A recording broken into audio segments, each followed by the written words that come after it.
Ladies and gentlemen, welcome to the Making Your Mark podcast. My name is Mark Bundang. I'm your host. So today we have yet another special guest. His name is Slava Pisanka. Hi, Slava. How are you? Hey, Mark. I wanted to introduce how I know you a little bit. So um, I know you, I guess I kind of want to say that around 2021, 2022, I started posting a Mm-hmm. little bit more on LinkedIn. I started Yeah. writing more on Medium, and one of the topics I talk about is business transformation. And one of my first experiences was on doing an implementation on SAP. And Slava, as your as I guess the branding that I'm seeing on social media suggests, you're the ERP guy, right? That's So, right. and I think that's wonderful because we connected on LinkedIn, and Mm-hmm. then I saw more of your posts on LinkedIn regarding, I guess there's a certain style to it where you kind of hit the audience with a oh, here's the truth statement. You're like, this Yeah. is this is a fact, and then you go into explaining a little bit of what that means, and then what's the impact, and some of them have resonated with me, and especially ones where it relates to your your immigration story as well, Mm. right? Your immigration to success story, I might add. Yeah. So uh, that's how I know you. That's how I felt I needed to get to know more, and the Making Mark podcast was definitely an opportunity for me to kind of connect with you. So for the audience, Slava, can you give a little bit more to the audience about the background that you have, and also where you feel you've made your mark? Sure. I'm happy to be here, Mark. So my background is graduated from computer science and business, then started my career as an accountant, and then I got into ERP, and this is where I met my love. I love doing ERP, and I've been doing this since. Ah, okay. And your well, I guess your origin story, I guess, is probably where I think I gravitated towards. I'm assuming you're not from Canada. Where exactly did you start? Yeah. I was born in Soviet Union. That was Kazakhstan, part of Soviet Union, in a small village, and I didn't know anything about Canada, other countries in the world.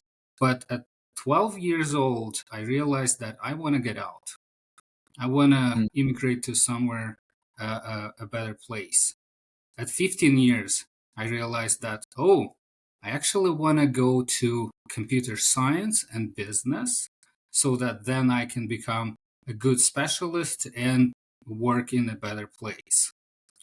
And this is where it went. So I got into university to computer science, and I had a challenge that as a guy from a village, my computer science was like near literacy. I didn't know what to do with programming or other technologies. So as English, I didn't speak any English. But then I realized that, oh, I need to do something about that. And so I started learning English. It took me 1 year to catch up with my classmates and be one of the best. And I also started working on programming. I've been programming at home a lot. And in the second year of the university, I was the best in my class. And on third year, I won the university competition in programming. And that's not the end of the story, because I wanted to get to a better place. So, and how to do that? I realized that, oh, what are the best countries to go to? And these were New Zealand, Canada, and Australia. I picked Canada. But then I also thought, oh, I need to have an occupation that is uh, in demand in Canada. And that's how I got into ERP. Then I got the visa with my wife and daughter. We came to Canada, but then there was a challenge how to find the first job. And that was almost like a brainstorm for me. Wow, what just happened? I was Hmm. one of the best consultants in Belarus, and now nobody needs me. Nobody needs my skill set. Nobody wants to talk to me. And I got my first job as a SAP instructor for $12 an hour. That was at that time a little bit over the minimum wage. And then I also got depressed. It was so hard to get in, but finally, after a year and a few months, I got my first job at the Home Depot as SAP consultant. So the journey from 12 years old, when I thought, oh, I need to find a better place, till a better place, took 17 years. And then one more year just to be a bit successful. That's interesting. So Kazakhstan, is that correct? Kazakhstan, and then Belarus, and then Canada. That's right. So my parents moved from Kazakhstan to Belarus, and I moved from Belarus with my wife to Canada. Okay, okay. And how did you arrive at ERP? Why is that the best option for you at that moment where you were trying to make a jump? By accident. So I worked as an accountant, then I moved to a programmer job where I supported ERP, and then there was an opportunity to implement a new system. They didn't call it ERP, so I applied for it and they took me. And then that's where I realized what we're doing actually in ERP implementation. And I played the role of a project manager, a QA analyst, business analyst. I did everything on this project. And that's where I learned a lot. And this project, this was when you were in Belarus or when you landed in In Canada? Belarus. It was in Belarus. Okay. Mm-hmm. So even back then, you had a taste of the ERP, and Mm-hmm. did that convince you I needed to do ERP in Canada, or is it Mm-hmm. still like my goal was still go to Canada and I'll figure it Oh out? no. Oh no. What's the point of coming to Canada with no clear goal of what you're going to do and what job you're going to get? So that was my goal to get into ERP. But I was doing ERP. It was a Russian ERP, and I realized that if I come to Canada Hmm. and I will claim, well, I did some ERP, but it's none of those that exist in Canada, I wouldn't find a job, or I would at least have a hard time finding it.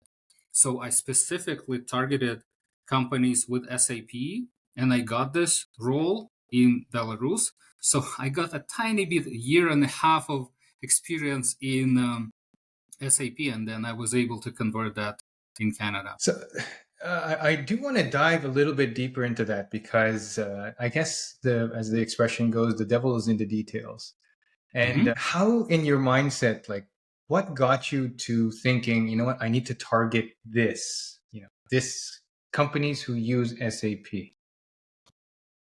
Um, Why SAP in particular? And why the approach of targeting companies? SAP was everywhere at that time. It was back in 2007, 6. So SAP was very popular and SAP market was very popular. If I were in Canada or US at that time, I would very easily get into this role. So Mhm. SAP was so popular. That's why I decided to target it. Okay, so I guess globally it has its appeal, even though your original introduction into ERP isn't one of those big SAP or Oracle or Hmm.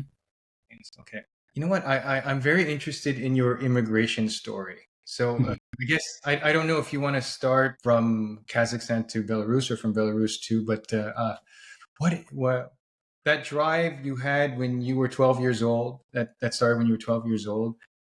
What were the steps that you followed to immigrate eventually to Canada? So first of all, I needed to have English and then the programming, be a specialist. And I can dive a bit deeper into English. So I was learning German in school. So I didn't speak English. I barely could speak German. And then in the university, I was supposed to go to German. but I didn't. I came to the dean and asked him, hey, can I go to English? And I was working a lot on learning this language. So the immigration started with the dream, with the plan, and fierce execution. So I was programming 10, 12 hours per day, doing different programs, because that's how I wanted to become a good specialist in IT with English.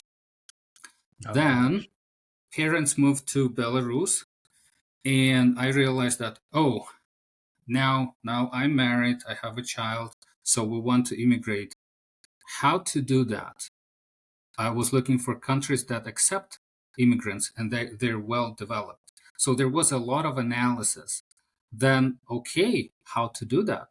So some people, they hire immigration consultants or uh, companies, but I did a different route. So I connected with those people who are they were in the same position as me. So they were applying and they helped me a lot. So I would say networking was another important part that helped me throughout my journey. So people were helping me in university, people were helping with the immigration documentation, with preparation for exam. To get a visa into Canada, you need to pass an exam in English or French. So I also did that. And people were helping me when I came to Canada to find my first job. Okay. And the people in your network, are these people who you say they're like you, or they're also trying to get in? Were you helped by people who landed and then are pulling you in, or is that a factor as well? Or? It depends. When I was still in Belarus and I was moving to Canada or applying, those people were still in Belarus. But when I came to Canada, I had my networking plan. I came to Toronto, Canada. I barely knew two people in Toronto. So I realized that I need to build this social capital. And what I did is I looked for people on LinkedIn who were in Toronto and they had something shared with me, either language, culture, background, and occupation. So that's how I met quite a lot of people, maybe 50, 100 people. And I made friends with them.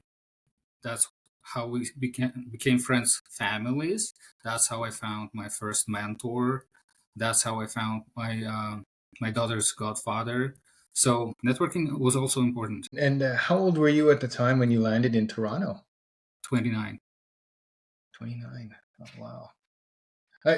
Sorry, I just it's fascinating to me, Slava, because I didn't really find my confidence to network and to reach people at a later age than that. But because of necessity, because of your drive, you discovered these things in you and you built these things in you quite early. As an example, like I'm fascinated by how you just use LinkedIn and then like what did you say, 50, 100 people or Hmm. something like that you were able to truly network with. I don't know many people that do that.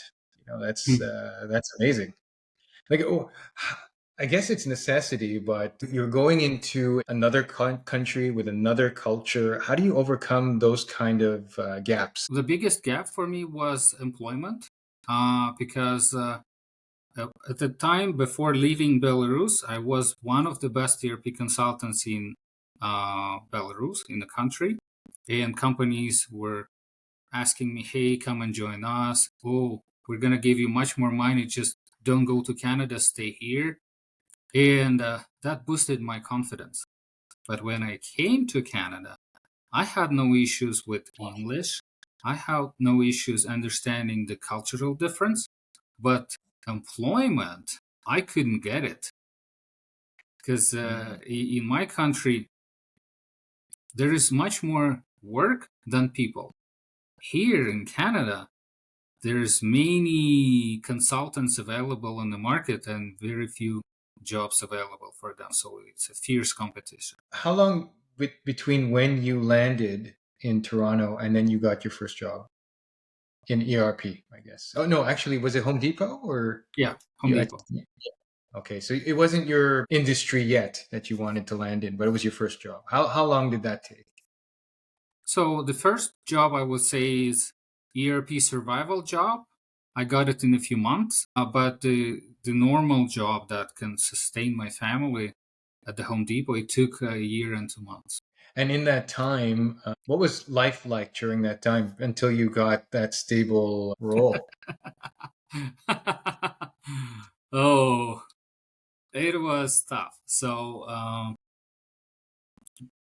first we had some cash that we brought with us, and then it quickly ran out. Then we applied for a bursary. It was about $1,000 per month that the city was given to us for the whole family, and then they were giving $200 for travel expenses like commute, and that was it. That was our income, and the rent was $925. So we had 275 to survive for a month. Wow. Yeah. Oh my Yeah, God. that was our life for a few months, and then my wife went for a survival job in a deli department, and it was a bit easier, but still, it was mentally and financially very tough. I love the term because it's so appropriate. Survival job. Hmm. Survival job. I have to say it because for people who have the privilege of being born on this side of the planet in this country, how do I put this? For people who like some people that I hear, yeah, that are here, grew up here, I know that because they take it for granted, and when they have to do one of the a job like after doing a degree, they complain about it, you know. Hmm. But everyone gets their start somewhere, right? Yeah. And if it's getting you a step closer to where you need to be, then it's worth it. Yep. Totally. I know in the lead up to this, for those of us in the audience, you know, there's a prep for this kind of a podcast that we have here. So just in full transparency, I know you mentioned that when you come to a new country, you have a big setback. Always be ready for a setback and have a plan. Did you already allude to that setback, or did you want to go through the setback that you have in mind? Yeah, yeah, sure. I would like to talk about that. I did not expect a setback when I came to Canada. When I was planning the immigration, when I was coming, and then my new friends, they were saying, "Oh, there's a lot of shit here, so you're gonna get your portion." And I didn't believe them. I was overly optimistic. I was very confident that I'm gonna get something very quickly, very soon. And I did not expect a setback, and that was my mistake. That was my lesson learned, is that the immigration has always a setback opportunity for you. Be ready for it, meaning think through what you're gonna go and do. If you run out of cash, what you're gonna do. If you can't find a job in your field, what you're gonna do. And you need to have a plan of attack. And it's better to prepare for it before coming. And maybe it depends on the type of plan you have, but what are some key components that someone who's immigrating should have in their plan? Yeah. So if I were back then in 2000, let's say 8, before coming to Canada, what would I do differently? So first of all, I would find people who work in this field, and not just one, but many in different parts of Canada. And I would ask them, hey, how did you get your job as an immigrant? How did you get your job in Canada? And what do you think about the job markets right now? So, better research, more networking, because networking can get you a job. Okay. And then I would ask him for the plan. Okay. If I come to Toronto, and I don't find a job. What can I do? How can I survive? I only learned that after I arrived.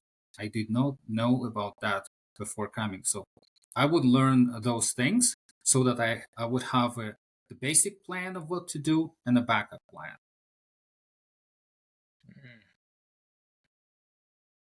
I guess if they had access to Chat GPT, maybe they could chat that. No, no. I would say it's better to ask people. It's always better to ask people. And I call it now as a customer development or customer research. I do it a lot since I came to Canada for different occupation opportunities, or if I'm thinking where to go next to become, let's say, a solution architect or open up a business, I will ask people who already do and have done that. Okay. Okay. And one last question regarding networking before we move on to your next experience. So it takes for, and I guess again, I'm speaking from personal experience as well. Like as an introvert, it takes a lot of energy to overcome the confidence hurdle to become to actually network. Do you have any tips or any suggestions for people who have that mental block in their head about networking? I'm also introvert, now ambivert. So I'm an introvert who learned to be more extrovertial.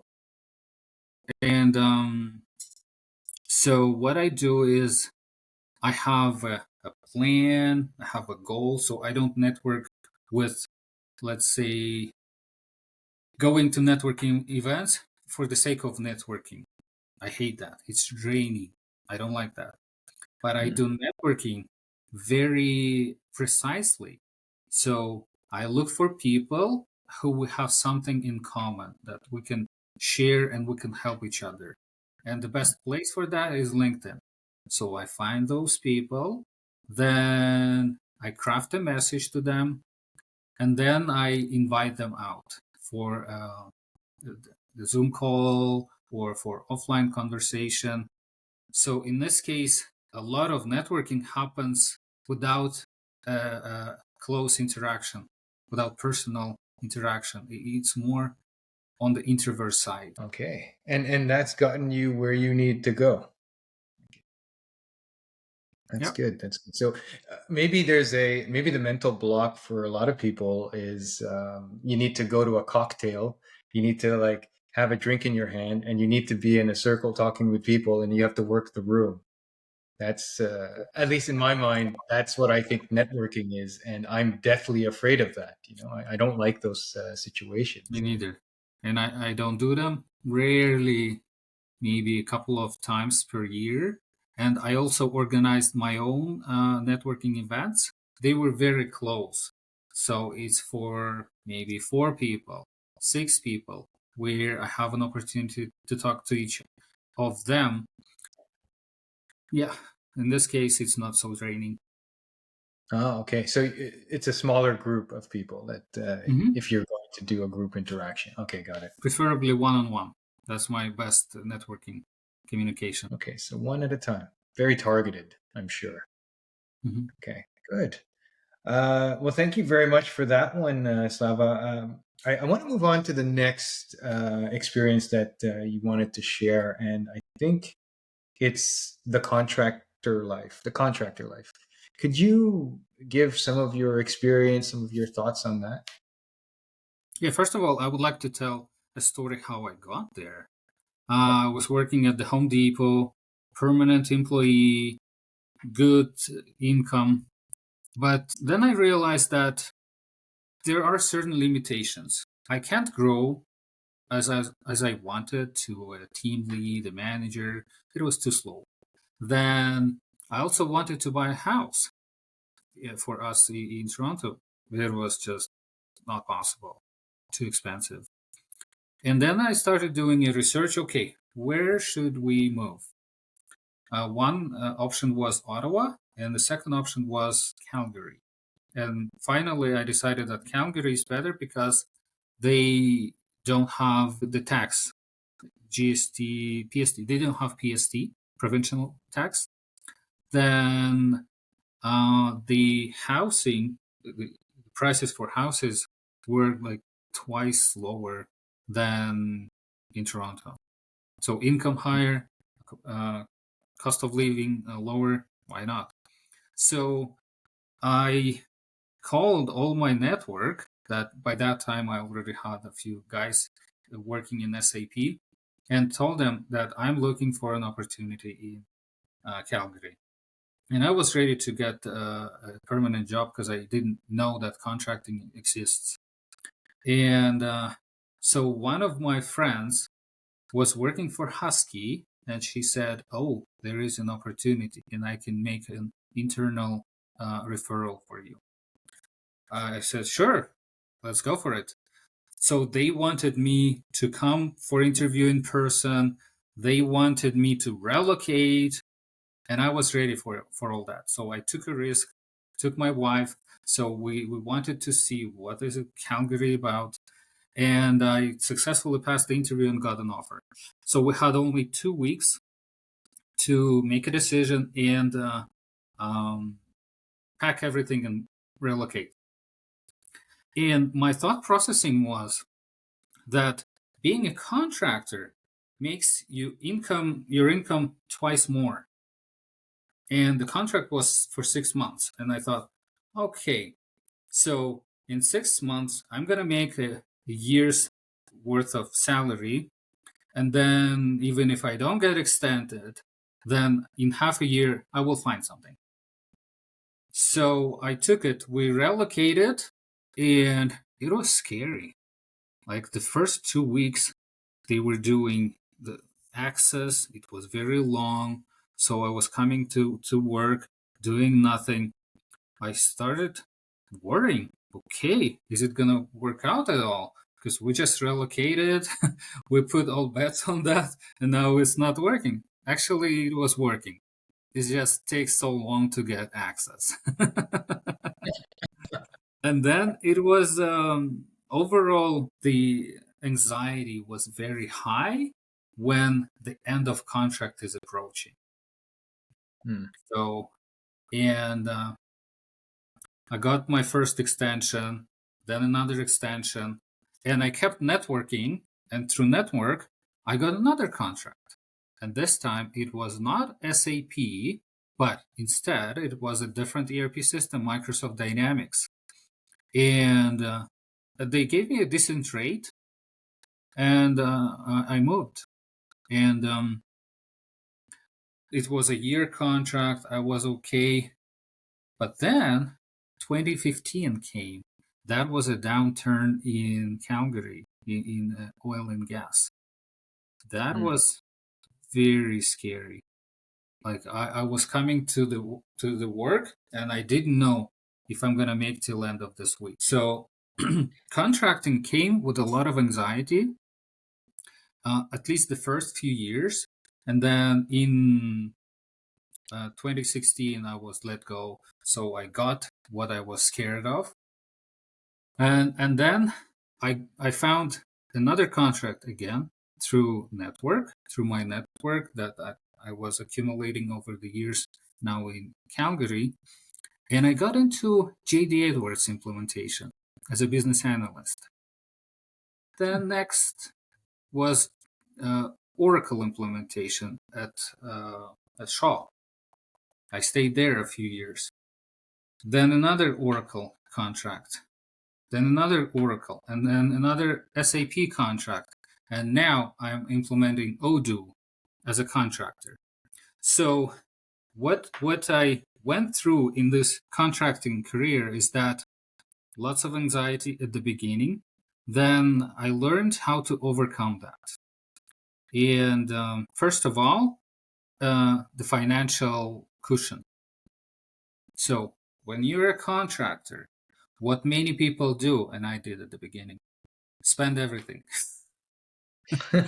So you're making more, you're spending more.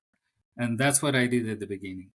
But then I learned that actually I need to spend less and set aside the rest into the cash cushion. And it worked. I had one contract terminated, and then the next started only in 2 months, I think. And I was living off this cushion instead of the line of credit. So that's the first lesson.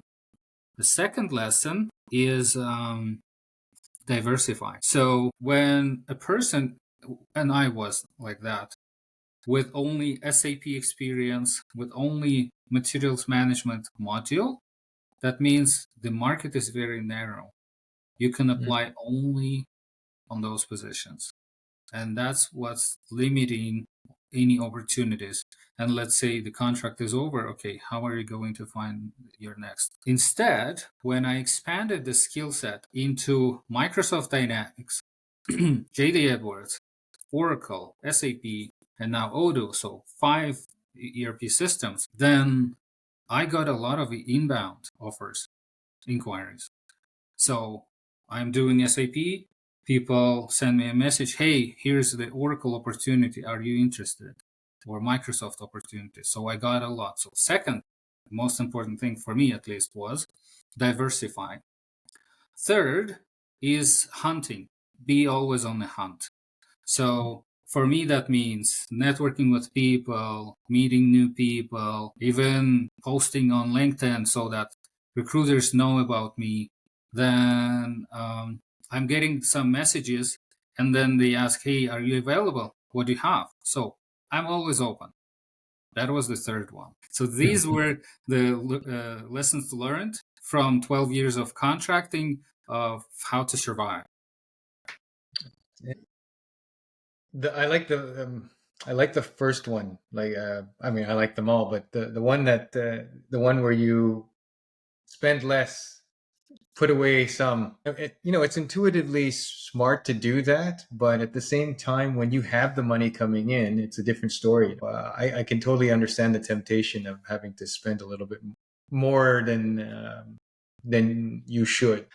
In the beginning, what was the gap between contracts? Like, did you have time when, like, 6 months, 3 months between contracts? Oh, the idle time? Oh, Yeah. I had an idle time in after this contract for Microsoft Dynamics, and it was quite big, like a few months. And this is where I decided to start my own business. And then I lost even more money on that.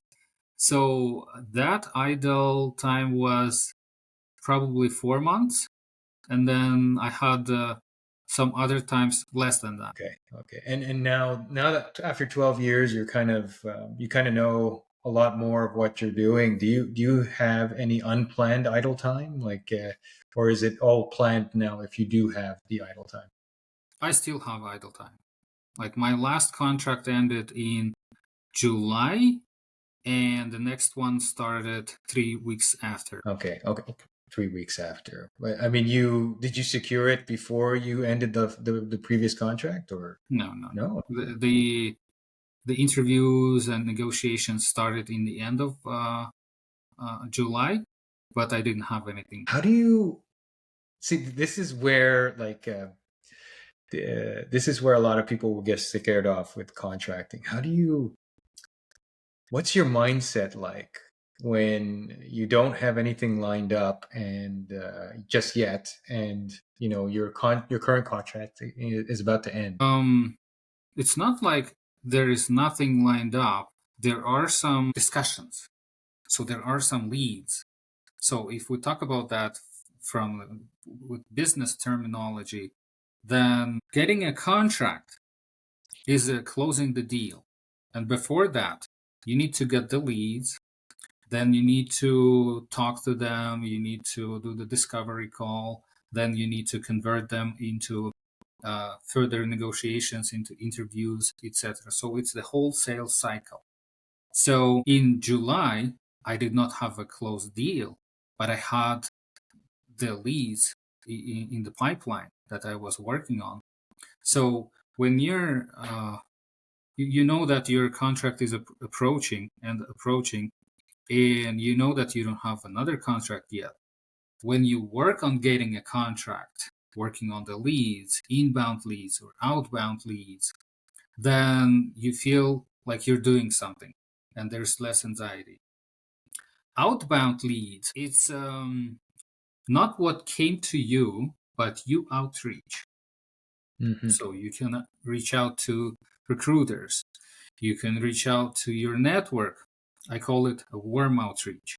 So you make a list of all your network who can help you, and then you send them all your personal message that your contract is ending, that you're looking, maybe they can help. This is a warm outreach. Then there's also a cold outreach.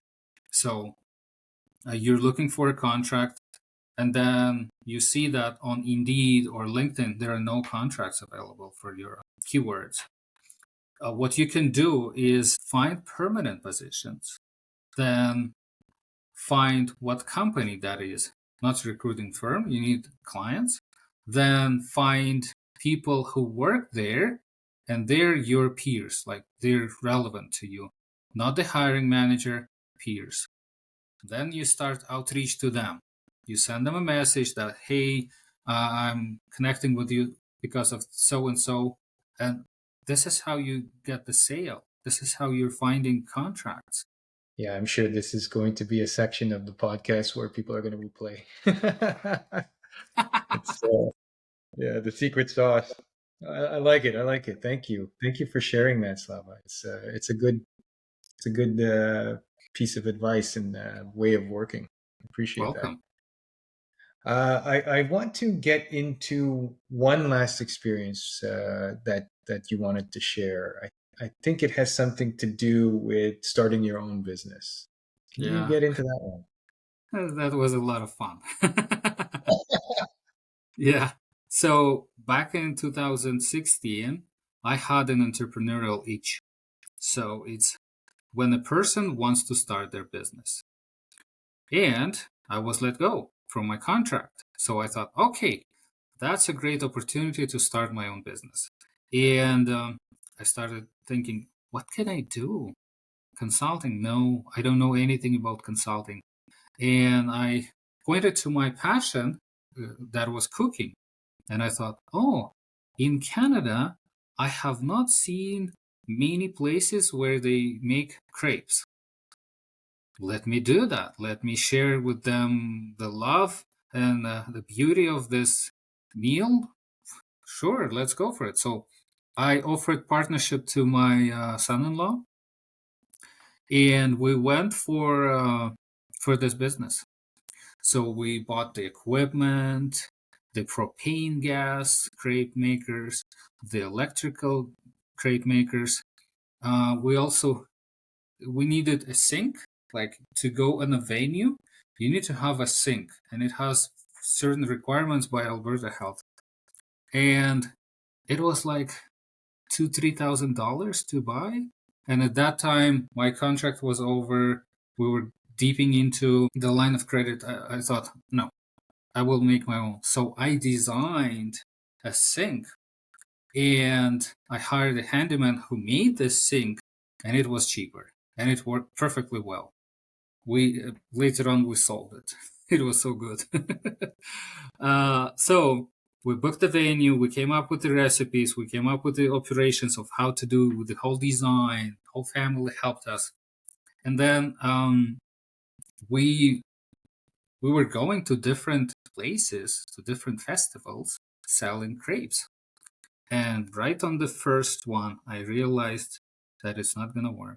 On the second, I just got the confirmation that it's not going to work because it was mentally and physically draining. Like a lot of driving there, getting up at 4, then setting this up, working the whole shift, making the dough, everything, chopping the fruits and vegetables. Oh, it was no fun. And the margin was so small that we're not making money. So then I realized, okay, I'm going to go back to consulting. Had the discussion with my partner, and we decided that he would continue that while I'm looking for a consulting gig, which I found pretty quickly in a couple of months. And yeah, we lost probably $20,000 overall on it. And that was my CRAPE MBA, where I learned a lot about entrepreneurship hands on. And the lesson learned is that um, business, entrepreneurship is not easy. It's tough. And being just a consultant or a contractor, even if you're a successful consultant or contractor, doesn't mean that you will easily get the business. It requires a bit different skill set. And sometimes it's just better to stay a contractor. That was my lesson. It doesn't mean that I dropped my dream of building a business. I'm still working on it. But that was a very good lesson learned from this adventure. Mm-hmm. Um, how do you take setbacks like that? Like how in your mind, like how like, and not like retrospectively years later. How in the moment when it's not working, how do you deal with those emotions? How do you deal with that? Oh, very hard. It was very emotionally, it was very hard. I got into depression another time. We got into debt because not only I got into line of credit to get the money to start a business, we also lived off the line of credit. So it took us, my family, 2 years to pay off all the debts on this line of credit. So it was emotionally and financially a big setback. And after that, I started thinking, okay, how can I start again? Or what do I need to start again to be more successful?